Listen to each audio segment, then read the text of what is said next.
जब से क्लास वालों को पता चला कि मैं फेक यंग मास्टर हूँ, उनका एक्साइटमेंट लेवल ही अलग था।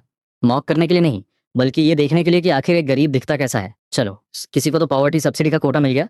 मेरे अडॉप्टिव पेरेंट्स उन नॉवेल्स की तरह क्रूअल नहीं थे, जो सीधे घर से निकाल देते। रियल यंग मास्टर के तानों को इग्नोर करके उन्होंने मुझसे मेरा आगे का प्लान पूछा। मैंने बोला, जब आपका रियल बेटा वापस आ गया है तो मैं अपने रियल पेरेंट्स के पास जाऊंगा।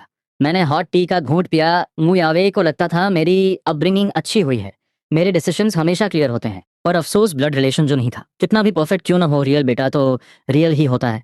मियावे ने रोकने की कोशिश नहीं की। कहा, न्यू फैमिली तुम्हें 3 मिलियन देगी, आगे का रास्ता तुम्हें खुद तय करना होगा। मैंने कहा, मैं आपके फेवर्स हमेशा याद रखूंगा। उसने लाइटली रिप्लाई किया, पैक कर लो, ओल्ड ल्यू तुम्हें ड्रॉप कर देगा। मैं टी कप रखकर ऊपर चला गया। स्टेयर्स के कॉर्नर पर पहुंचा ही था कि पीछे से मुशवान की आवाज आई, तुम्हारे अडॉप्टिव पेरेंट्स बहुत पुअर है, इतना लगेज रखने की जगह नहीं होगी, वहां इन लग्जरी आइटम्स का कोई यूज नहीं है, फर्स्ट मीटिंग में बैड इंप्रेशन मत देना। मैंने उसके एक्सप्रेशन की तरफ देखा और कहा, जो मैं नहीं ले जा रहा वो सब कचरा है, उसे फेंक दो। मुशवान वहीं फ्रीज हो गया। जो नहीं चाहिए वो फेंक दो, वो सब लिमिटेड एडिशन ब्रांड्स हैं, हर एक पीस का प्राइस माइंड ब्लोइंग है। ये तो पैसे जलाने जैसा हुआ। मुझे उसकी बातों पर हंसी आ गई। मैं चुपचाप ऊपर गया और अपना छोटा सा बैकपैक लिया। उसमें सिर्फ अपने आईडी डॉक्यूमेंट्स और फोन रखा, बाकी कुछ भी नहीं। बिना किसी अटैचमेंट के मैंने मूव फैमिली को छोड़ दिया। कार ने मुझे एक ओल्ड नेबरहुड के पास ड्रॉप किया। मैंने ऊपर डोर नंबर देखा और कंफर्म करके आयरन डोर पर नॉक किया। सामने खड़ी उस औरत की झुर्रियों और आंखों को देखकर मैं एक सेकंड में समझ गया कि यही मेरी बायोलॉजिकल मदर है। मैंने एक सॉफ्ट स्माइल दी, मैं शायद आपका रियल बेटा हूँ। ये सुनते ही मदर ये बिल्कुल शॉक में फ्रीज हो गई। हम उस आयरन डोर के आर पार एक दूसरे को देखते रहे। मैंने पोलाइटली पूछा, क्या हम अंदर चलकर बात कर सकते हैं? मदर ये अचानक होश में आई और जल्दी से आयरन डोर खोलकर मुझे अंदर बुलाया। उन्होंने एक ग्लास वार्म वाटर मुझे दिया। उनके चेहरे पर अजीब सी नर्वसनेस थी। मैंने ग्लास लिया और एक सिप पीकर उन्हें उस मिक्सअप की पूरी स्टोरी शांत दिमाग से समझाई। मुशवन ही न्यू फैमिली का रियल बेटा है और मैं आपका बेटा हूँ। फादर ये और मदर ये ने इस बात का गेस तो लगाया था, पर अपने रियल बेटे को इस हाई क्लास ऑरा के साथ देखकर उनका नर्वस होना नेचुरल था। मैंने ये फैमिली की डिटेल्स पहले ही पढ़ ली थी। फैमिली मेंबर्स का मुझे रफली बेसिक आइडिया था। मैंने पूछा, क्या आप मुझसे कुछ पूछना चाहते हैं? ये किसी फैमिली रियूनियन से ज्यादा एक बिजनेस नेगोशिएशन लग रहा था। मदर ये ने नर्वस होकर पूछा कि मैं क्या खाना पसंद करूंगा। मेरे फेस पर एक सॉफ्ट स्माइल थी। कुछ स्पेशल नहीं जो आपका दिल करे। मदर ये उठी और उन्होंने फादर ये की तरफ देखा। तो फिर मैं मार्केट से कुछ ले आती हूँ, तुम जिक्सी और बाकियों को कॉल करके बोलो कि जल्दी घर आ जाएं। बाहर आयरन डोर की आवाज़ सुनकर मैं उठा और कमरे से बाहर आया, अपनी रियल सिस्टर से मिलने। मेरी स्माइल में एक अजीब सी सॉफ्टनेस थी। मैं म्यू चेन हूँ। मेरी डीप और शांत आवाज़ सुनकर ये शीरे का दिल थोड़ा घबराया। उसने डिसबिलीफ के साथ मेरी आंखों में देखा। तुम्हें इस मिडिल क्लास घर से कोई प्रॉब्लम तो नहीं? ये सुनकर ये शीरे थोड़ा रिलैक्स हुई। मैंने हमेशा लग्जरी फूड खाया था, तो इस सिंपल से खाने पर मेरा कोई स्पेशल रिएक्शन नहीं था, पर मैं उनकी फीलिंग्स को फील कर सकता था। वो ऑकवर्ड अजीब सा माहौल गायब हो गया था। मैंने कहा, जब मैं यहाँ आया तो सिर्फ पैसे लाया था। सोच रहा हूँ पास से 2 जोड़ी कैजुअल क्लोथ्स ले लूँ। ये जय ने तुरंत गाइड बनने का ऑफर दिया। मैं अपनी छोटी बहन का हाथ पकड़कर निकल पड़ा। पहले जब भी क्लोथ्स खरीदता था तो सीधा वीआईपी लाउंज जाता था, पर अब खुद सेलेक्ट करना एक नया एक्सपीरियंस था। मैंने 3-4 कैजुअल आउटफिट्स चूज किए और अपने लिए एक पेयर स्नीकर्स लिया। छोटी बहन का हाथ पकड़े जब मैं वापस आ रहा था तो रास्ते में एक तंबुलू स्टॉल मिला। मैंने देखा कि उसकी निगाहें उस ग्लास काउंटर पर टिकी थी, पर उसने समझदारी दिखाते हुए अपनी नजरें हटा ली। मैंने चुपचाप उसके लिए एक स्ट्रॉबेरी फ्लेवर वाला ले लिया। तंबुलू हाथ में आते ही ये जाई का चेहरा खुशी से चमका। उसने मुस्कुराते हुए उसे मेरी तरफ बढ़ाया, ब्रदर आप भी एक ट्राई करो ना। मैं एक सेकंड के लिए रुका, फिर उसके बालों को प्यार से सहलाया। ब्रदर को मीठा पसंद नहीं है। ये जाई ने उस टिप पर लगी स्ट्रॉबेरीज को काउंट किया। मैं, बड़ी बहन, सेकंड सिस्टर, मॉम और डैड, वाओ, सबके लिए एक एक परफेक्ट पोर्शन है। मैं बस उसकी इस मासूमियत पर मुस्कुरा दिया। बहन का हाथ पकड़े मैं जब नेबरहुड वापस पहुंचा तो दूर से देखा कि ये जिक्सी कुछ ढूंढ रही है। एक फटी हुई कार्डबोर्ड बॉक्स में से उसने एक डॉल निकाली। मेरे फुटस्टेप्स की आवाज सुनकर ये जिक्सी थोड़ा घबराई और जल्दी से उस डॉल को अपने पीछे छुपा लिया। मैं स्लोली उसकी तरफ बढ़ा। मेरे चेहरे पर कोई इमोशन नहीं था। छुपाने की जरूरत नहीं है, मैंने सब देख लिया है। ये जिक्सी ने अपनी नजरें झुका ली, बिल्कुल उस बच्चे की तरह जिसने कोई गलती की हो, और धीरे धीरे डॉल को बाहर निकाल लिया। मुशवान को यह डॉल बहुत पसंद थी। वो हर रात इसे गले लगाकर सोता था, पर कभी नहीं सोचा था कि उसे अब यह भी नहीं चाहिए। उसे सिर्फ ये डॉल ही नहीं और बहुत कुछ नहीं चाहिए। मेरा ये कैजुअल सा सेंटेंस सीधे उसके दिल पर जाकर लगा। इंसान जब पेन फील करता है तभी उसे रियलिटी दिखती है। मैंने अपने मन में एक डीप साई ली। अगर तुम्हें चाहिए तो इसे वापस ले जाओ। पर उसने एक बिटर स्माइल दी और उस डॉल को वापस बॉक्स में फेंक दिया। समर की उस रात में एक छोटा सा टेबल फैन आवाज करता हुआ चल रहा था और उस टूटे हुए विंडो की साउंड प्रूफिंग इतनी खराब थी कि बाहर की हर आवाज क्लियर आ रही थी। उस डैमेज विंडो के बाहर से नेबर्स के शोर और हंगामे की आवाज रही थी। मिडनाइट में मेरी आंख खुली तो बाहर लिविंग रूम से कुछ विस्परिंग की आवाज आई। ये शिवे मॉम डैड से धीरे धीरे बात कर रही थी। शायद मूचन को इस बेड की आदत नहीं है। कल रात मैंने उसे काफी देर तक साइड बदलते हुए सुना था। हमें उसके लिए एक अच्छा मैट्रेस लेना चाहिए। मेरी स्कॉलरशिप नेक्स्ट वीक आ जाएगी तो उस टाइम वो पैसे कॉम्पेंसेट कर दूंगी। उन तीनों की आवाज बहुत सॉफ्ट थी, पर मेरे कानों तक हर एक वर्ड बिल्कुल क्लियर आ रहा था। सुबह जब मैं फ्रेश होकर बाहर आया तो ये शिवे और ये डैड जा चुके थे। मैंने पूछा, डैड और बड़ी बहन कहाँ गए? ये मॉम ने मुझे वार्म वाटर का ग्लास देते हुए कहा। तुम्हारी बड़ी बहन पहले ही यूनिवर्सिटी वापस चली गई। तुम्हारे डैड उसे ट्रेन स्टेशन ड्रॉप करने गए हैं और वहां से वो सीधा कैब ड्यूटी पर जाएंगे। मॉर्निंग की ट्रेन टिकट थोड़ी चीप पड़ती है ना। ये शीवे क्लियरली पैसे सेव करने की कोशिश कर रही थी। वो इंसान जो एक एक पैसा बचाकर लाइफ जीता है सिर्फ इस डर से कि कहीं मुझे इस हार्ड बेड पर प्रॉब्लम ना हो, बिना सोचे मेरे लिए एक्सपेंसिव मैटर्स लेने को तैयार थी। मेरे दिल के किसी कोने में एक अजीब सा इमोशन ट्रिगर हो रहा था। ये जिक्सी तो सुबह ही अपनी पार्ट टाइम जॉब पर चली गई थी। तभी अचानक दरवाजे पर कुछ डिस्टर्बेंस की आवाज हुई और अगले ही पल फादर ये घबराए हुए अंदर आए। मैंने पूछा, आप तो कैब ड्राइविंग पर थे ना? उन्होंने कहा, फोन का चार्जिंग केबल भूल गया था। तभी उनकी नजर मेरे बगल में खड़े उस इंसान पर गई। फादर ये को सामने खड़ी लड़की थोड़ी फेमिलियर लग रही थी। मैंने इस चांस का फायदा उठाया और इंट्रोड्यूस किया, ये मेरी फ्रेंड सुमन्यु है। मैंने इसे इन्वाइट किया था ताकि घर का लेआउट चेक कर सके। फादर ये का ब्रेन एक सेकंड के लिए जीरो हो गया। उन्होंने सुमन्यु के बारे में बहुत सुन रखा था। वो इस देश की सबसे बड़ी जीनियस डिजाइनर थी जिसने इतनी छोटी एज में ढेरों अवार्ड्स जीते थे। बड़े से बड़े लोग हाई प्राइस पर उसके डिजाइन के लिए तरसते थे और उसे कोई फर्क नहीं पड़ता था। फादर ये ने घबराते हुए कहा, मैं तुम्हारा काम डिस्टर्ब नहीं करूंगा, बस डेटा केबल लूंगा और निकल जाऊंगा। उन्हें डर था कि कहीं उनकी वजह से सुमन्यु का फोकस खराब ना हो, तो वो केबल लेकर जल्दी से निकल गए। हम दोनों के बीच ज्यादा यूजलेस चैट नहीं हुई। सुमन्यु वापस अपने डिजाइन ब्लूप्रिंट्स कंप्लीट करने निकल गई। मैंने अपने डॉक्यूमेंट्स और रिक्वायर्ड पेपर्स लिए और रास्ते में उस मैनुअल वर्कशॉप की तरफ गया। वहाँ 8-9 औरतें कंटिन्यूस काम में बिजी थीं, लेबल्स लगाते हुए अपनी नॉर्मल गॉसिप कर रही थी। मैं डोर पर खड़ा होकर अंदर चिल्लाया, मॉम मैं कुछ जरूरी काम से बाहर जा रहा हूँ। दोपहर का खाना मैं घर पर नहीं खाऊंगा। मदर ई के चेहरे पर एक वार्म और स्वीट स्माइल आई। उन्होंने कहा, ठीक है, पर रात को टाइम पर लौट आना। मार्केट के उस क्राउडेड क्रॉस रोड को क्रॉस करने के बाद रोड के साइड में एक ब्लैक मैक्लारन पार्क थी। मैंने बिना रुकावट बैक डोर खोला और अंदर बैठ गया। मेरे बगल में जो लड़की थी उसकी वाइब बिल्कुल शांत थी। जब से उसने मुझे दूर से देखा था उसकी नजरें मुझसे एक सेकंड के लिए भी नहीं हटी थी। उसने एक सार्कास्टिक टोन में कहा, यंग मास्टर सच में बड़े क्रूअल हैं, इतनी बड़ी आफत आ गई और तुम अब बता रहे हो? मैंने लाइटली स्मर्क किया और बोला, तुम तो पहले फॉरेन में थी राइट? पहले बता भी देता तो क्या ही कर लेती। इस पर लियो रुयान ने एक मीनिंग फिल्ड आ भरी, तो आखिर प्रॉब्लम यह है कि मैंने तुम्हें कंपनी नहीं दी और तुम मुझसे नाराज बैठे हो। मुझे समझ नहीं आया कि हंसू या चुप रहूं। ये ओवर ड्रामेटिक सीईओ वाले डायलॉग्स तुमने कहाँ से सीखे? यंग मास्टर ने इतने टाइम से कांटेक्ट ही नहीं किया, तो मैंने सोचा खुद को ही थोड़ा चेयर अप कर लूं। मैंने उसके पाम पर हल्का सा टैप किया, यहाँ अपने स्टूपिड जोक्स बंद करो। क्या तुम उस ये फैमिली की लाइफ में एडजस्ट कर पाओगे? फ्रैंकली बोलूं तो अभी इतना ईजी नहीं है। कल रात तो ठीक से नींद भी नहीं आई। मैं आराम से लियू रुयान के शोल्डर पर लीन हो गया। उसकी वो कामिंग और डीप आवाज सुनकर मेरी पूरी बॉडी इंस्टेंटली रिलैक्स फील करने लगी। मेरी आवाज धीरे धीरे लो हो रही थी। मैंने बताया, सुमन्यु को लेआउट चेक करने के लिए बुला लिया है, कल से रेनोवेशन स्टार्ट हो जाएगा। उसने स्माइल करते हुए कहा, तुम्हारा एक्शन लेवल हमेशा की तरह टॉप स्पीड पर है। वैसे अगर वहां नींद नहीं आती तो आज रात मेरे अपार्टमेंट में शिफ्ट हो जाओ। जब मेरी तरफ से कोई जवाब नहीं आया तो उसने अपना सिर झुकाकर मुझे देखा और रियलाइज किया कि मैं कंप्लीटली डीप स्लीप में जा चुका हूँ। मुझे इस तरह सोता हुआ देखकर उसने कुछ नहीं कहा। अगली सुबह मदर ये के चेहरे पर एक प्यारी सी स्माइल थी। उन्होंने कहा, कल मैं किसी नई डिश की रेसिपी ट्राई करूंगी। मैंने आज नंबर 11 हाई स्कूल में कॉल किया था, अगर तुम वहाँ एडमिशन लेना चाहो तो मूश वन की खाली की हुई सीट तुम्हें इजीली मिल जाएगी। ये जिक्सी ने जब ये बात कही तो उसका हर एक वर्ड बड़ा कैलकुलेटेड था, जैसे उसे डर हो कि मूशवान का नाम सुनकर मैं गुस्सा हो जाऊंगा। स्कूल ट्रांसफर की बात निकली ही थी कि मदर ये ने अपनी नजरें झुका ली। हमारी फैमिली की फाइनेंशियल कंडीशन ऐसी नहीं है कि तुम शेंगवा जैसे एलीट स्कूल में कंटिन्यू कर सको। एज पेरेंट्स हम खुद को गिल्टी फील कर रहे हैं। मैं सच कहूँ तो मुझे इन ये फैमिली वालों का माइंडसेट बिल्कुल समझ नहीं आता। फाइनेंशियल कंडीशन खराब है तो फील गिल्टी, घर छोटा है तो feel guilty, elite school afford नहीं कर सकते तो फील गिल्टी। पर इसमें गिल्टी होने वाली क्या बात है? लाइफ में जो भी आपको चाहिए उसके लिए खुद फाइट करना पड़ता है। दूसरों के सपोर्ट पर जिंदा रहकर आप कभी अपना लेवल अप नहीं कर सकते, फिर चाहे वो आपकी खुद की फैमिली क्यों ना हो। ये रियलिटी चेक मैंने म्यू फैमिली में रहकर ही सीखा था। ट्रांसफर के बारे में इतना सोचने के लिए थैंक्स सेकंड सिस्टर, लेकिन मैं शेंगवा में ही कंटिन्यू करूंगा। इससे पहले कि मदर ये अपनी टेंशन जाहिर करती, मैं उनका अगला थॉट समझ चुका था। मैंने अपना हाथ आगे बढ़ाकर उन्हें चुप कराया। शेंगवा हाई स्कूल में फर्स्ट रैंक लाने पर फुल ट्यूशन फी वेव हो जाती है, इसलिए आप लोगों को मेरे सामने गिल्टी फील करने की कोई जरूरत नहीं है। मुझे लाइफ में जिस चीज़ की दरकार होगी मैं खुद उसे अचीव कर लूंगा। ये मेरा पर्सनल करियर और मेरे सपने हैं, इनका बोझ आप लोगों को उठाने की कोई जरूरत नहीं। ये बातें सुनकर मदर ये की आंखें थोड़ी लाल हो गईं। उनकी आंखों में आंसू थे जो बस गिरने वाले थे, पर उन्होंने किसी तरह खुद को कंट्रोल किया और एक डीप रिलीव्ड स्माइल दी। ये जिक्सी ने भी अपने बिखरे हुए इमोशंस को संभाला और अपने चेहरे पर वही सूदिंग और वार्म स्माइल ले आई। उसने कहा, अगर तुम वहां अपनी जगह बना सकते हो तो हम तुम्हारे इस डिसीजन को जरूर सपोर्ट करेंगे। वैसे भी शेंगहुआ और हमारा स्कूल ज्यादा दूर नहीं है। अब से स्कूल के बाद मैं तुम्हें पिक करने आ जाया करूंगी। डिनर के बाद ये जिक्सी किचन में चली गई और मैं अपने कमरे में आकर होमवर्क कंप्लीट करने लगा। अगली सुबह ब्रेकफास्ट के बाद पूरी फैमिली अपने काम और स्कूल जाने के लिए रेडी थी। मैंने कल रात ही लियो रुयन को एक ड्राइवर अरेंज करने का ऑर्डर दिया था और एक आलीशान कार रोड के उस कॉर्नर पर हमारा वेट कर रही थी। मदर ये को बाय बोलने के बाद हम तीनों स्ट्रीट की तरफ बढ़े। ये जिक्सी की नजरें जब उस वीआईपी गाड़ी पर पड़ी तो वहीं जम गई। मैंने उस लग्जरी गाड़ी के टोयोटा लोगो पर एक शार्प नजर डाली। मैंने लियू रुयान को सबसे सस्ती गाड़ी भेजने को कहा था, पर किसे पता था कि वो लेटेस्ट एल्फर भेज देगी। उसके लेवल के हिसाब से ये सस्ती थी, पर हमारी ये फैमिली की उस पुरानी सेकंड हैंड कार के कंपैरिजन में ये कार आसमान छूती लग रही थी। उसने घबराते हुए पूछा, क्या ये तुम्हारे फ्रेंड की कार है? ये जिक्सी को अपनी आंखों पर यकीन नहीं हो रहा था। मूव फैमिली छोड़ने के बाद भी मेरे पास ऐसी हाई लेवल सर्विस कैसे आ सकती है? क्या मैं सच में मूव फैमिली का यंग मास्टर हूँ?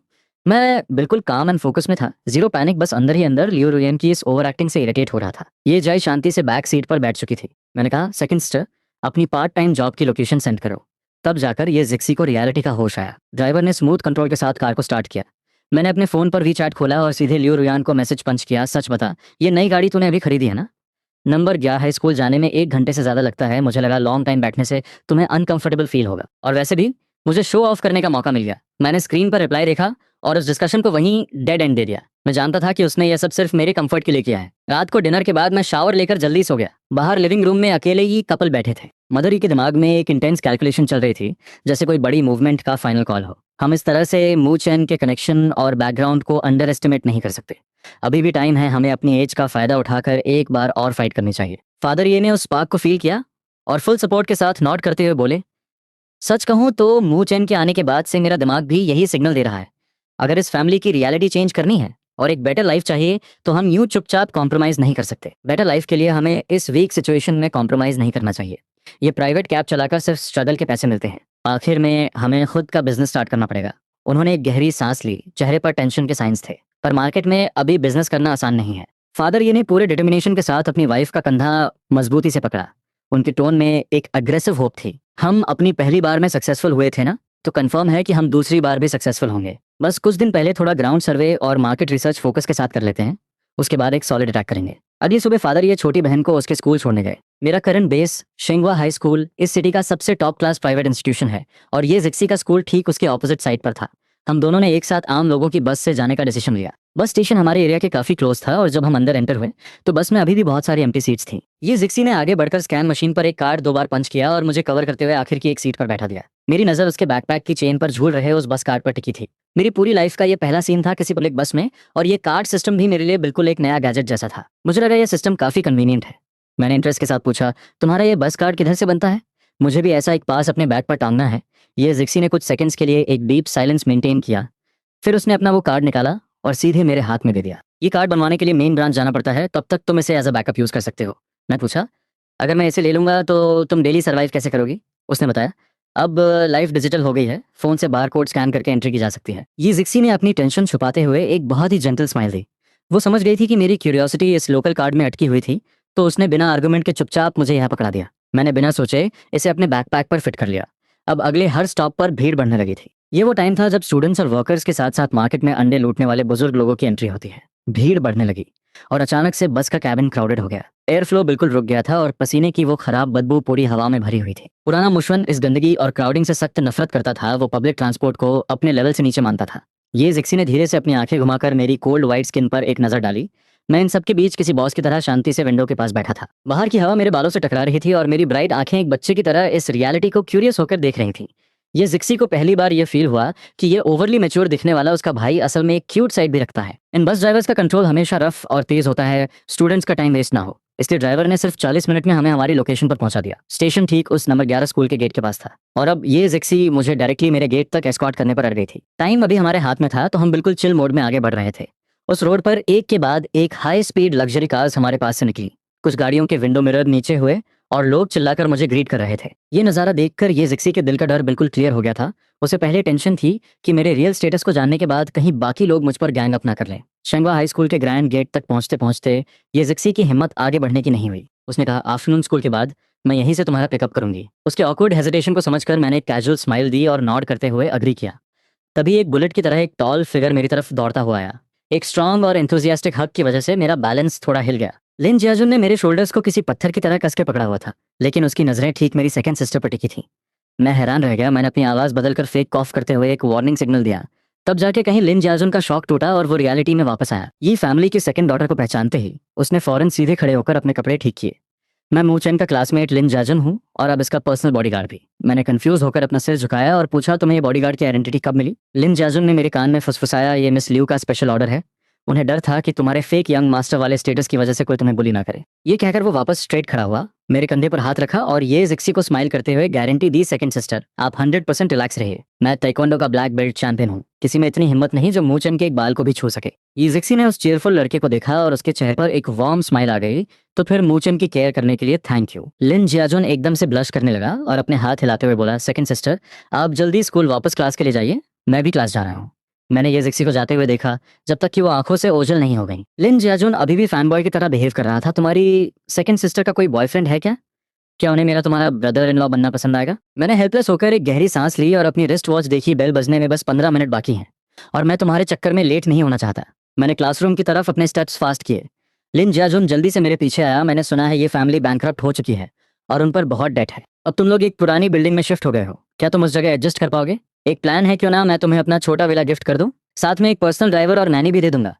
मैंने कहा अगर मुझे सच में शिफ्ट होना पड़ा तो ये ऑफर देने की टर्न तुम्हारी नहीं आएगी। ये सुनकर लिन जार्जन थोड़ा अपसेट हो गया। अगर मिस लियू तुम्हें गिफ्ट दे सकती हैं तो मैं क्यों नहीं, मैं तो तुम्हारा बेस्ट ब्रदर हूँ। उसने मेरे आर्म को कस के पकड़ लिया और चिपक गया। मैं हेल्पलेस था पर मुझे हंसी भी आ रही थी।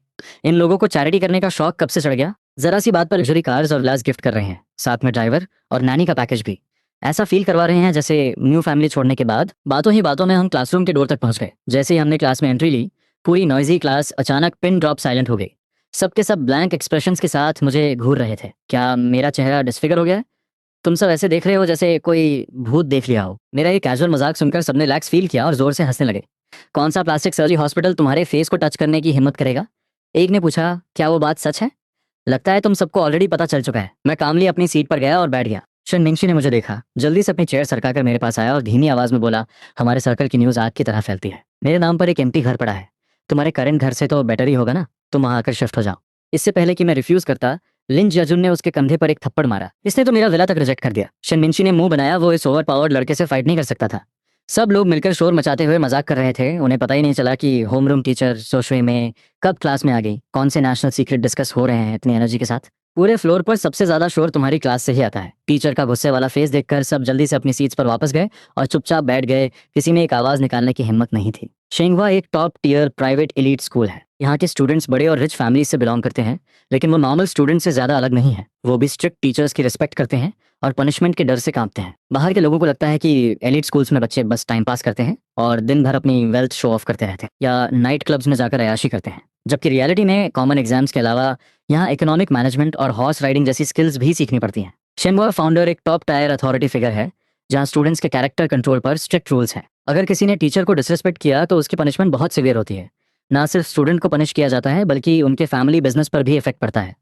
स्कूल का फर्स्ट डे है इसलिए मैं छोड़ रही हूँ। ये तुम्हारा लास्ट ईयर है तो थोड़ा स्मार्ट बनो और कोई ट्रबल क्रिएट मत करना, समझ गए? सब स्टूडेंट्स ने एक आवाज में चिल्लाकर कहा, यस मैम। इस नए सेमेस्टर में हमारी क्लास में एक नया स्टूडेंट ट्रांसफर हुआ है, मुशवान। सब इसका वेलकम करें। सब ने एक अजीब से सस्पेंस के साथ तालियां बजाईं। कुछ दिनों की हाई इंटेंसिटी एटिकेट ट्रेनिंग के बाद मुशवान के अंदर फाइनली एक यंग मास्टर वाला एटीट्यूड झलक रहा था। उसने एक परफेक्ट स्माइल दी और कामली खुद को इंट्रोड्यूस किया, मैं मुशवान हूँ। बचपन में एक एक्सीडेंट की वजह से मैं बदल गया था। अब फाइनली मुझे मेरे रियल पेरेंट्स मिल गए हैं। मैं होप करता हूँ कि इस आने वाले साल में मैं आप सबके साथ अच्छी तरह कनेक्ट कर पाऊँ। मुशवान ने एक कस्टम मेड कैजुअल सूट पहना था और अपने चेहरे पर एक जेंटल और एलिगेंट लुक मेंटेन किया हुआ था। अगर ये इसका पुराना स्कूल होता तो शायद वहाँ मू फैमिली के यंग मास्टर का टैग देखकर सब उसके पीछे भागते। पर बदकिस्मती से ये शेंगुआ है जहाँ हर एक स्टूडेंट किसी पावर या इन्फ्लुएंस से जुड़ा है। उसका ये फेक ड्रामा यहाँ किसी के सामने नहीं चलने वाला था। उसकी बात खत्म होते ही क्लास में एक डेड साइलेंस छा गया। उसका ये प्रिटेंशियस एटीट्यूड देखकर शनमिंशी इरिटेट हो गया। उसने केयरलेसली एक सार्कास्टिक कमेंट पास किया, मू फैमिली का ट्रू यंग मास्टर तो वाकई एक्स्ट्रॉर्डनरी है। जैसे ही उसने मू फैमिली में एंट्री मारी, उसने फौरन मू चेंग को घर से बाहर निकाल फेंका। ये सुनकर मू शुआन की आंखें अचानक वाइब्रेट हुईं। अपने इनोसेंट और विक्टिम वाले व्हाइट लोटस पर्सोना में आते हुए उसने अपनी पलकें झुकाई जैसे किसी बहुत डीप कॉन्फ्लिक्ट में हो। मैंने सोचा था कि जिन अडॉप्टिव पेरेंट्स ने उसे 17 साल तक रेज किया है वो उन्हें छोड़कर नहीं जाएगा। पर मुझे उम्मीद नहीं थी कि वो डैड से सीधा 3 मिलियन मांगकर वहां से चला जाएगा बिना एक बार पीछे मुड़े। मुझे वाकई समझ नहीं आता मेरा बड़ा भाई इतना हार्टलेस कैसे हो सकता है। तुम इतने घटिया कैसे हो सकते हो? एक गुस्से भरी आवाज ने उस शांत क्लासरूम की साइलेंस तोड़ दी। मुशवान ने घबराकर पीछे मुड़कर देखा तो सामने लिन जाजुन अपनी आंखों में गुस्सा लिए खड़ा था और उसके पास बैठा मैं हल्के से मुस्कुरा रहा था। होमरूम टीचर जू शुए ने गुस्से से फ्राउन किया और डेस्क पर हाथ मारकर खड़े हुए लिन जाजुन को देखा, चुपचाप अपनी सीट पर बैठ जाओ। मुशवान ने अपने फेस पर आई उस विक्ट्री वाली स्माइल को छुपाया और अपने कपड़े के किनारे को कसकर पकड़ लिया, बिल्कुल किसी बेचारे विक्टिम की तरह। अडॉप्टिव पेरेंट्स की फाइनेंशियल कंडीशन ठीक नहीं है, भाई का लग्जरी लाइफस्टाइल अचानक चेंज हुआ है, इसलिए उनका मुझ पर गुस्सा होना नॉर्मल है। जो शुइमे ने मू शुएन की बकवास पर ध्यान नहीं दिया। ये एक स्ट्रिक्ट डिसिप्लिन वाला स्कूल है और स्टूडेंट्स के वर्ड्स और एक्शंस को कंट्रोल करना उसकी रिस्पॉन्सिबिलिटी है। शेंगवा के स्टूडेंट्स फ्यूचर में इंडस्ट्री के पिलर्स बनेंगे, तो यहाँ पढ़ाने वाले टीचर्स भला ऑर्डिनरी कैसे हो सकते हैं? मुशवान की सस्ती ट्रिक जो शुमे की नजरों से छुपी नहीं थी, बस उनके पास इन चीजों पर टाइम वेस्ट करने का मूड नहीं था। मैं तुम्हें एक वार्निंग दे रही हूँ, शेंगवा तुम्हारे फालतू ड्रामा प्ले करने की जगह नहीं है। और हाँ, कल से क्लास में स्कूल यूनिफॉर्म पहन कर आना। क्लास में बैठे स्टूडेंट्स के बीच मॉकिंग हंसी गूंज उठी। मुशवन ने ऑकवर्ड फील करते हुए अपना सिर हिलाया और जल्दी से पोडियम से उतरकर एक एम्प्टी सीट पर बैठ गया। क्लासरूम में एक एक्साइटमेंट थी, सब ईगरली गॉसिप कर रहे थे। मुशवन यहाँ वहाँ देख रहा था, सभी क्लासमेट्स बिजनेस और इन्वेस्टमेंट्स की बातें कर रहे थे, पर उसके पास बोलने के लिए कोई नॉलेज नहीं थी। वो वहाँ पूरी तरह आउट ऑफ प्लेस फील कर रहा था। अंत में मेरी नज़र भीड़ के बीच गई, उसके बैग पर क्या लटक रहा है।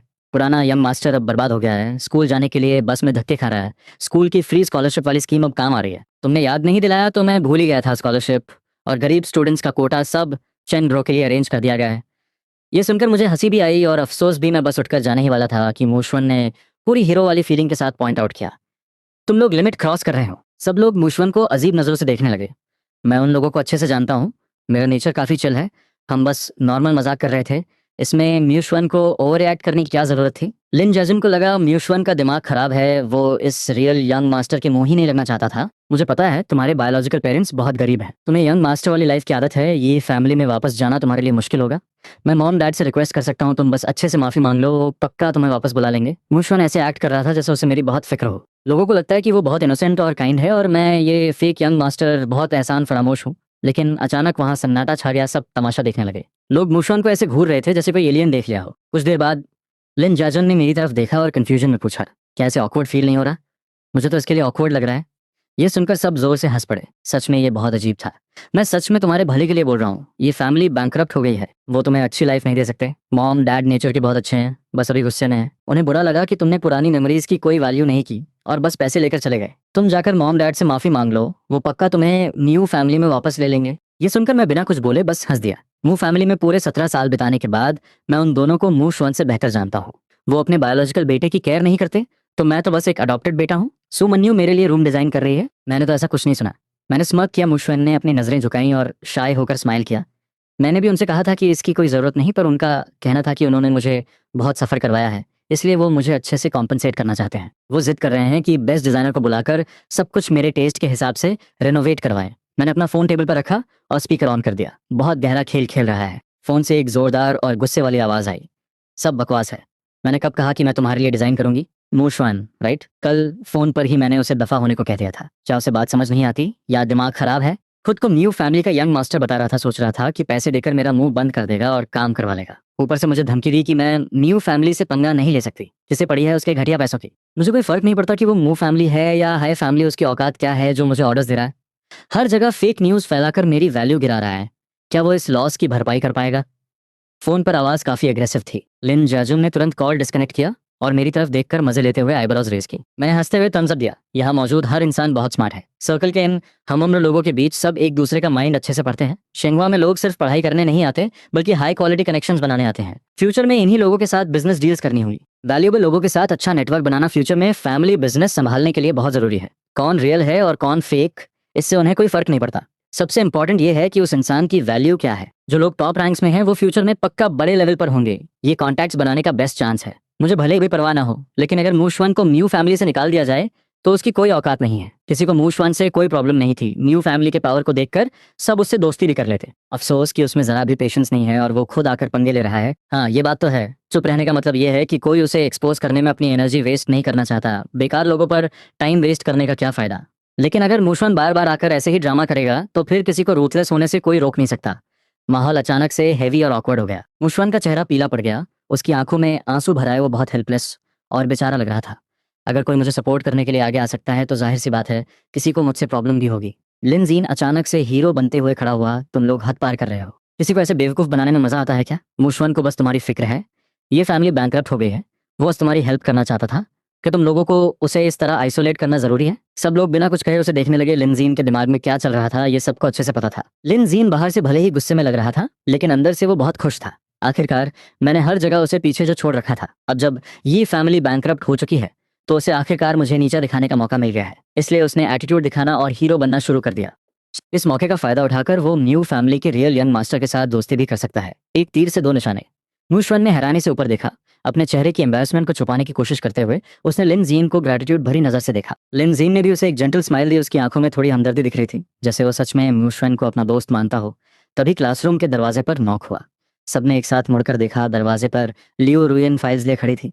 अंदर इतनी रौनक क्यों है? लिन जीन अभी भी अपने ऑकवर्ड पोज में खड़ा था, लेकिन लियो रुयन ने उसकी तरफ एक नजर भी नहीं देखी। वो सीधा अंदर आई। मैं बस यंग मास्टर को कुछ देने आई हूँ। उसने भले ही इतनी नॉर्मल बात कही थी, लेकिन लिन जीन की अब कुछ बोलने की हिम्मत कहाँ थी। क्लास के सारे स्टूडेंट्स अपनी फैमिलीज के फ्यूचर एयर्स हैं, लेकिन उनके सामने खड़ी ये लियो रुयान, ये पहले से ही उनके फादर्स के लेवल पर खड़ी है। मुशवन ने चुपके से इस न्यू कमर को स्कैन किया। लड़की ने सिंपल और क्लीन कपड़े पहने थे, फेयर स्किन, स्टनिंग चेहरा, और उसका ऑरा बिल्कुल अलग था। उसने अपनी रिस्ट पर एक डार्क रेड बोधी ब्रेसलेट पहना हुआ था। जब वो उसके पास से गुजरी तो उसे हल्की सी कैमोमाइल की फ्रेग्रेंस भी आई। मुशवन अंदर से पूरी तरह शॉक में था। पहले ये फैमिली की बेटी की ब्यूटी के चर्चे थे, लेकिन इस लड़की को देखकर उसे लगा कि ये जिक्सी इसके सामने कुछ भी नहीं है। बस इतने सिंपल कपड़े पहने हैं, ज्यादा से ज्यादा कोई एरन रनर हुई जो चीजें डिलीवर करने आई है। मुशवन को जरा भी आइडिया नहीं था कि लियो रुयन ने जो कपड़े और लो की एक्सेसरीज पहनी है, खासकर वो बोधी ब्रेसलेट, उसकी कीमत बिन्हाई में एक लग्जरी विला के बराबर है। शेन मिंशी ने मजाक में कहा, ऐसा क्या है जो लियो सिस्टर को खुद चल कर आना पड़ा? लियो रुयान की नजरें सीधे मुझ पर आकर रुक गईं। उसकी आंखों में मेरे लिए साफ फेवरेटिज्म झलक रहा था, जिसे उसने बिल्कुल हाइड नहीं किया। मैं तो यंग मास्टर की पर्सनल असिस्टेंट हूँ, एक पत्ता भी हो तो खुद हाथों में देना पड़ता है। सब लोग जोर से हंसने लगे और हमें टीज करने लगे, लेकिन लियो रुयान और मुझे कोई ऑकवर्डनेस फील नहीं हुई। हम बिल्कुल नॉर्मल थे। हम दोनों के बीच का कनेक्शन पूरी क्लास को पता है। चाइल्डहुड स्वीट हार्ट्स, हम एक दूसरे की फीलिंग्स बहुत अच्छे से समझते हैं। इसमें छिपाने वाली कोई बात नहीं है। बस अभी तक रिलेशनशिप ऑफिशियल नहीं किया, क्योंकि सही टाइम नहीं आया है। अभी हमें अपने करियर पे ज्यादा फोकस करना है। लियो रुयान ने फाइल मेरे डेस्क पर रखी, जिसे देखकर वहां खड़े लोग इंप्रेस हो गए। सब लोग एक्साइटमेंट में पास आ गए। ये प्रोजेक्ट प्रपोजल बहुत ब्यूटीफुली डिजाइन किया गया है। चेन ब्रो का काम हमेशा टॉप क्लास होता है। लगता है इस साल का कोटा सिर्फ तुम्हें ही मिलेगा। मेरे प्रपोजल का स्कोर काफी हाई है। मैं बिना कुछ बोले मुस्कुरा दिया। मेरा चिल एटीट्यूड ऐसा था जैसे जीत तो पहले से ही मेरी जेब में है। मुशवन साइड से चढ़ते हुए घूर रहा था। उसने पहचान लिया कि ये फैमिली की बहन ने बनाया है।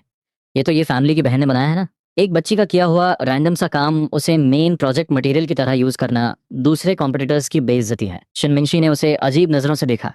तुम्हारी ये बात कुछ ज्यादा ही घटिया है। ये टॉप इवैल्यूएशन वाला प्रपोजल है, तुम इसे बच्ची का रैंडम काम बोल रहे हो? मूशुन की बोलती तुरंत बंद हो गई। मैंने हल्की सी स्मर्क के साथ कहा, मेरी बहन ने इसे बनाने में बहुत मेहनत की है। ये उसने स्पेशल मेरे लिए तैयार किया है। तुम लोगों की बोरिंग थ्योरीज इसके सामने कहाँ टिक पाएंगी? मेरी आवाज में उसके लिए साफ प्रोटेक्शन था। सब लोग मजाक में कंप्लेन करने लगे कि मैं अपनी बहन की साइड ले रहा हूँ। लियो सिस्टर, जरा इसे कंट्रोल करो यार। लियो रोयान ने अपने हाथ पॉकेट में डाले और मेरे डेस्क पर हल्का सा लीन किया। हमेशा यंग मास्टर ही मुझे कंट्रोल करते हैं। मेरी क्या औकात जो मैं इन्हें कंट्रोल करूं? ये सुनकर मैं आगे की तरफ झुका और सीधा लियो रोयान के ब्रेसलेट को उंगलियों में फंसा लिया। मुशवन चिढ़ते हुए आगे आया, तुम इस स्कूल की स्टूडेंट नहीं हो ना? मैं समझ सकता हूँ कि तुम पैसे कमाने के लिए काम कर रही हो। लियो रोयान ने कंफ्यूजन में अपनी आंखें छोटी की। मुझे पता था कि मुशवन का दिमाग थोड़ा खराब है, लेकिन ये नहीं सोचा था कि वो इतना अंधा होगा। वहां अचानक सन्नाटा छा गया। किसी ने सच में लियो रुयान को एरन रनर बोल दिया। ये शायद इस साल का सबसे बड़ा जोक है। लिन जियाजुन हंस हंस कर पागल हो गया। तुम्हें लगता है लियो सिस्टर कोई डिलीवरी गर्ल है? तुम किस मुंह से चेन ब्रो से कम्पीट कर रहे हो? मैंने भी एक थकी हुई स्माइल दी और अपना वो थॉट वापस ले लिया कि मुशवान स्मार्ट है। ये इंसान सच में बहुत सिंपल है, इतना सिंपल कि बिल्कुल बेवकूफ लगता है। कोई इतना पागल कैसे हो सकता है कि जो इंसान रिच किड्स के साथ उठता बैठता हो और जिसे सब रिस्पेक्ट से लियो सिस्टर बुलाते हो, वो कोई नॉर्मल इंसान होगा? लियो रुयान ने अपना सिर झुकाकर मेरे हाथ को देखा। सुमन्यु ने मुझे एक मैसेज देने के लिए भेजा है। डिजाइन और फर्नीचर फाइनल हो चुके हैं। वो पूछ रही थी कि क्या कल से कंस्ट्रक्शन स्टार्ट करना तुम्हारे लिए कंफर्टेबल रहेगा। मैंने अपनी आवाज़ थोड़ी धीमी की। मैं उसे बाद में रिप्लाई कर दूंगा। अचानक मेरी नज़र उस लड़की की गहरी आंखों से मिली। M&A डील से काम पूरा हो गया ना? तुम्हें इस हफ्ते की फ्लाइट पकड़नी है, राइट? मैंने तुरंत अपना हाथ हटाया और हल्के से उसके आंख को पोक किया। तो फिर जल्दी जाओ, अपनी फ्लाइट मिस मत कर देना। मैं वापस आकर तुम्हारे लिए सुवेनियर लाऊंगी। लियो रियान ने प्यार से मेरी चिन को छुआ। जब हम दोनों बात कर रहे थे तो हमारी आवाज़ बहुत हल्की थी, जैसे हमारे बीच एक इनविजिबल बैरियर बन गया हो।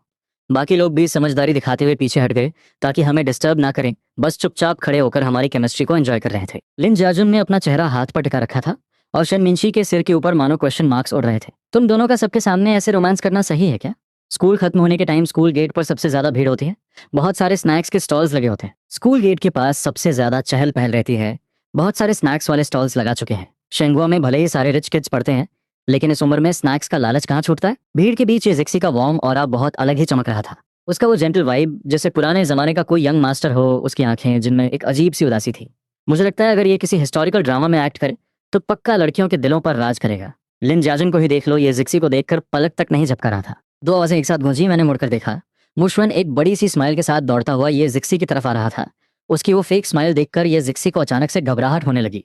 उसे याद आया कि पहले भी स्कूल के बाद जब मूशवन उसे ढूंढता था तो ऐसे ही एक्साइटेडली दौड़ कर आता था। वो कभी इस छोटे भाई से बहुत प्यार करता था। जब ये फैमिली बैंकरप्ट हुई थी तब शुरुआत में कुछ भी नहीं बदला था। वो दोनों एक साथ बस से घर जाते थे, कभी कभी मूड अच्छा होता तो पैदल ही चल पड़ते। मूशवन आधा रास्ता चलते ही थक जाता और उससे पिगी बैक राइड मांगता। जिक्सी भी खुशी खुशी उसे अपनी पीठ पर बैठाकर घर ले जाता। मूशवन उसकी पीठ पर चढ़कर कहता, मेरा भाई दुनिया का बेस्ट भाई है, मैं दुनिया का सबसे लकी इंसान हूँ। लेकिन वो खूबसूरत यादें पल भर में टूट गईं। पता नहीं कब मूशवन की वो प्यारी सी स्माइल गायब हो गई और उसकी जगह डिस्गस्ट और नफरत मिले ली। मुझे अब बस में धक्के नहीं खाने, मैं तंग आ चुका हूँ। तुम मुझे पीठ पर बैठा कर ले जाओ। तुम इतने यूजलेस कैसे हो सकते हो? 2 कदम भी नहीं चले जाते। तुम एक बाइसाइकिल क्यों नहीं खरीद लेते? पैसे नहीं है तो जाकर जॉब करो ना। आखिरकार उसने उस भाई को छोड़ दिया जिसे वो कभी दुनिया का बेस्ट भाई कहता था। ये जिक्सी ने घबराहट में अपना थूक निगला। उसे समझ नहीं आ रहा था कि मूशवन के साथ कैसे बिहेव करे। मूशवन ने उसकी ऑकवर्डनेस नोटिस नहीं की और अभी भी बहुत स्वीटली स्माइल कर रहा था। मुझे वो टाइम बहुत याद आता है जब मैं तुम्हारे साथ, मुझे लगता है वो लोग मुझे ज्यादा पसंद नहीं करते। वो सिर्फ म्यू चैन से बात करते हैं। बात करते करते म्यूशन की स्माइल हल्की हो गई और उसकी आंखें लाल हो गई। वो ऐसा शो कर रहा था जैसे मैंने सबको उसके खिलाफ भड़का दिया हो और वो बहुत हेल्पलेस फील कर रहा हो। उसकी बातों का हिडन मीनिंग ये जिक्सी समझ गया। पिछले कुछ दिनों में मेरे साथ बिताए हुए टाइम को याद करके वो अपने आप ही मुझे डिफेंड करने लगा। मूचन वैसा इंसान नहीं है, वो इतना पेटी नहीं है। मैं भले ही 17 साल तक एक अमीर फैमिली में रहा, लेकिन मेरा नेचर काफ़ी ईजी गोइंग है। मैंने कभी कंप्लेन नहीं की कि ये फैमिली का घर बहुत छोटा है या बेड बहुत हार्ड है। मैं हमेशा मॉम के खाने की तारीफ करता हूँ, अपनी छोटी बहन के लिए कैंडीज खरीदता हूँ, फैमिली की नीड्स का ध्यान रखता हूँ और उनकी हेल्प करता हूँ। मैंने सच में बहुत अच्छे से बिहेव किया है। इतना कि जिक्सी को खुद गिल्टी फील होने लगा है कि वो बड़े भाई के तौर पर मेरी कोई हेल्प नहीं कर पा रहा, उल्टा मुझे ही सबका ध्यान रखना पड़ रहा है। मुशवन का चेहरा अचानक से पीला पड़ गया। उसने सोचा था कि जब मैं न्यू फैमिली को छोड़ूंगा तो बहुत इजीली लीव कर दूंगा, लेकिन जब ये फैमिली की वो टूटी फूटी झोपड़ी देखूंगा तो यंग मास्टर वाले टैंट्रम्स दिखाऊंगा। लेकिन ये जिक्सी तो मुझसे काफ़ी इंप्रेस लग रहा था। ऐसा लग रहा था जैसे सिर्फ 2-3 दिन में ही वो 17 साल के साथ रहे भाई को भूल गया और मुझे एक्सेप्ट कर लिया। ये जिक्सी को मेरी साइड लेते देख मूशन हैरान रह गया। मैंने स्मोक किया। मुझे तो पता ही नहीं था कि यंग मास्टर मुंह हर जगह ब्रदर्स बनाते फिर रहे हैं। मेरी स्पार्कलिंग आंखों में हल्की सी शार्पनेस आ गई। तुम्हें बस दूसरों के भाई छीनने का शौक है। ये जिक्सी के चेहरे से उदासी छंट चुकी थी और उसने एक वार्म स्माइल दी। उसने फिर मूशन की तरफ एक बार भी मुड़कर नहीं कहा। मेरी आंखों में एक चमक आई और मेरे होठों पर हल्की सी मुस्कान फैल गई। हम दोनों भाइयों को हंसते बोलते दूर जाते देख मूशन की आंखों में बहुत गहरी जलन भर आई। ये सब तो उसका था। मूशन ने गुस्से में अपने दांत पीसे और अपनी मुट्ठी इतनी जोर से भींची कि नाखून स्किन में चुभने लगे, पर उसे दर्द फील नहीं हो रहा था। उसकी सांसें तेज हो गईं। जब तक हम पूरी तरह गायब नहीं हो गए, मूशन होश में नहीं आया। उसे जो कुछ भी चाहिए था वो सब उसे मिल चुका था। वो मू फैमिली की लग्जरी लाइफ एंजॉय कर रहा था। वो लोग तो बस भिखारियों का झुंड है। वो मू फैमिली का रियल यंग मास्टर है। मू फैमिली के उस आलीशान विला के बारे में सोचकर मूशन का गुस्सा शांत हो गया और वो घमंड से हंसने लगा। उसने एरोगेंटली आंट सन को ऑर्डर दिया, खड़े खड़े मेरा मुंह क्या देख रही हो, जाकर चाय लाओ। आंट सन ने डरते हुए सिर झुकाया। जब से ये यंग मास्टर वापस आया है और जब भी मास्टर और मैडम घर पे नहीं होते, सर्वेंट्स बहुत संभल कर रहते हैं। डर के मारे सांस भी जोर से नहीं लेते। जरा सी भी कोई चीज यंग मास्टर की मर्जी के खिलाफ हुई तो बस गालियां सुननी पड़ती हैं। चाय का टेस्ट अच्छा नहीं है तो फेंक देता है, खाना पसंद नहीं आया तो शेफ को दोबारा बनाने को कहता है। लेकिन पहले म्यूचन ने तो कभी ऐसे गुस्सा नहीं किया। कम से कम वो उन्हें इंसान तो समझता था। ये यंग मास्टर मूशवन तो बात बात पर कप्स और प्लेट्स तोड़ता रहता है, जैसे वो लोग इंसान नहीं बल्कि उसके गुलाम हैं जिन्हें वो जैसे चाहे ट्रीट कर सकता है। मूशवन की जहरीली आवाज फिर से आई। आंट सन ने घबराहट में अपने ख्यालों को झिड़का और जल्दी से चाय लेकर गई। मूशवन ने कप उठाया और एक घूंट पिया।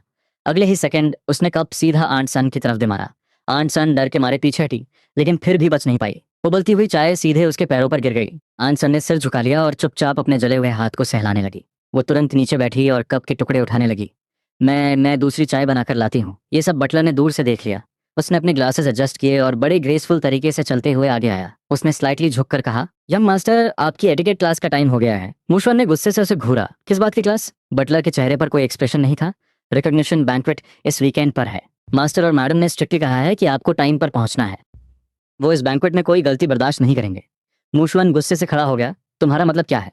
अपनी औकात में रहो। तुम बस मू फैमिली के टुकड़ों पर पलने वाले एक नौकर हो और तुम मुझे ऑर्डर दे रहे हो। वो एटिकेट टीचर हमेशा एक स्टिक लेकर खड़ा रहता है और गुस्से से घूरता रहता है। जरा सी भी गलती हुई तो बहुत हार्शली डांटता है। उसे मेरी पोजीशन की कोई परवाह नहीं है।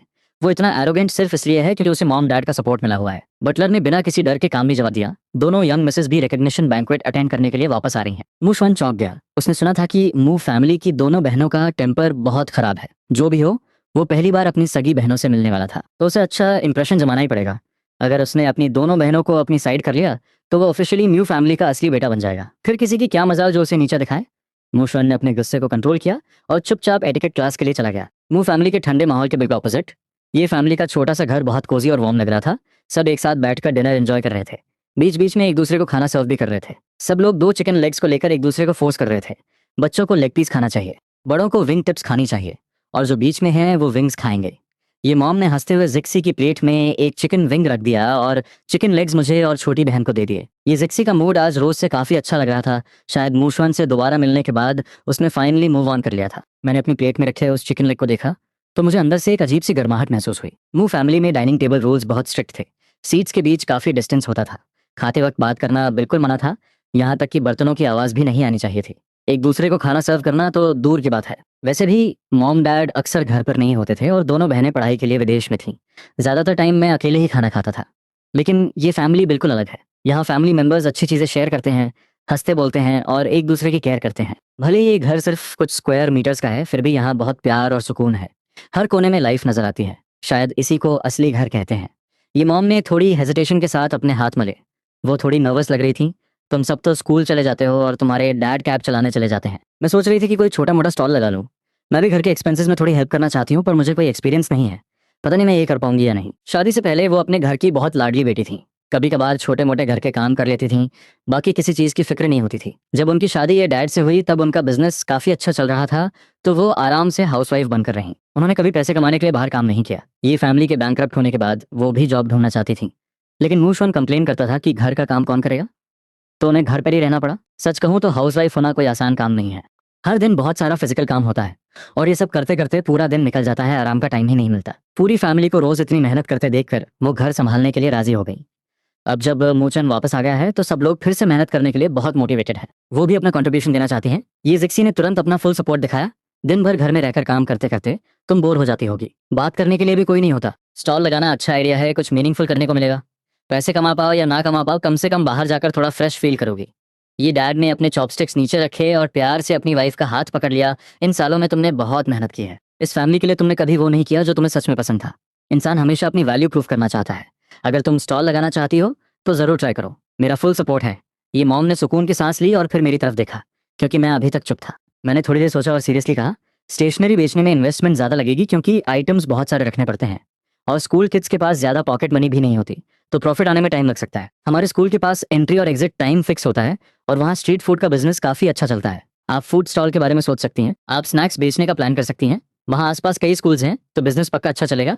बस सुबह स्टॉल लगाने में थोड़ी मेहनत लगेगी। फ्रेश इंग्रेडिएंट्स तैयार करने के लिए जल्दी उठना पड़ेगा। मेरे कहने का मतलब है कि स्टॉल लगाना अच्छा आइडिया है। ये मॉम ने राहत की सांस ली और हंसने लगी। मेहनत की कोई टेंशन नहीं है, लेकिन मुझे सिर्फ घर का खाना बनाना आता है। मैं कोई फैंसी स्नैक्स नहीं बना सकती।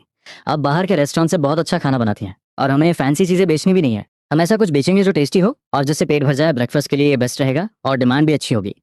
लेकिन क्या बेचना है इसके लिए मैं कोई सजेशन नहीं दे सकता। स्कूल गेट के पास इतने सारे स्टॉल्स हैं, पर मैंने कभी किसी से कुछ नहीं खरीदा। मैंने कभी नोटिस ही नहीं किया कि वो लोग क्या बेचते हैं। मू फैमिली के यंग मास्टर के तौर पर मुझे हमेशा अपनी बॉडी और हेल्थ का बहुत ध्यान रखना पड़ता था। हमेशा परफेक्ट इमेज मेंटेन करनी पड़ती थी। मू फैमिली का मानना था कि स्ट्रीट फूड खाने से उनका स्टेटस खराब होगा और रोड साइड स्टॉल पर खाने से फैमिली की रेपुटेशन बर्बाद हो जाएगी। मू फैमिली में बिताए उन सालों में मैंने अपनी फूड क्रेविंग्स को पूरी तरह खत्म कर दिया था। यहाँ कि जब उन्हें लगा कि मैं बहुत कम खा रहा हूँ तो उन्होंने कई बार शेफ्स भी बदल दिए। मुझे बाद में समझ आया कि मेरी भूख कम होने का रीजन शेफ नहीं था, बल्कि न्यू फैमिली का वो घुटन भरा माहौल था।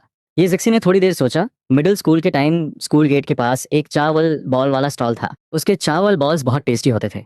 आजकल स्कूल के बाहर कोई चावल बॉल्स नहीं बेचता, तो अगर हम बेचें तो बिजनेस अच्छा चलेगा। मॉम डैड ने एक दूसरे की तरफ देखा। उन्हें भी ये आइडिया काफी अच्छा लगा। कल इंग्रेडिएंट्स खरीद कर लाते हैं और ट्राई करते हैं। तुम लोग बस टेस्ट करके बताना कैसा बना है। ये मॉम इतनी एक्साइटेड कभी नहीं लगी थी। अपने परिवार के लिए पैसे कमाने के ख्याल से ही उन्हें एक अजीब सी एनर्जी मिल गई थी। ये डैड ने एक इंपॉर्टेंट पॉइंट उठाया, अगर हम चावल बॉल्स बेचेंगे तो क्या हमें एक स्पेशल कार्ट नहीं बनवानी पड़ेगी। मैंने स्टॉल वालों को देखा है, उनके पास मोस्टली कस्टमाइज्ड कार्ड्स होती हैं जहां हर चीज अपनी जगह पर परफेक्टली सेट होती है। ये जिक्सी को भी अचानक याद आया। हाँ, उस स्टॉल वाले के पास चावल बॉल्स को गर्म रखने के लिए एक स्टीमर था, लेकिन मुझे लगता है हम लकड़ी का बैरल यूज कर सकते हैं। उसे अच्छे से कवर करके ऊपर से नॉन वोवन क्लॉथ डाल देंगे तो वो भी गर्म रहेगा। ये डैड ने खुशी से अपनी जांघ पर हाथ मारा। कल मैं अपने ड्राइवर दोस्तों से पूछता हूँ कि ये कार्ड कहाँ से मिलेगी। चलो अब ये डिसाइड करते हैं कि चावल बॉल्स में फिलिंग क्या डालनी है ताकि कल इंग्रेडिएंट्स ला सकें।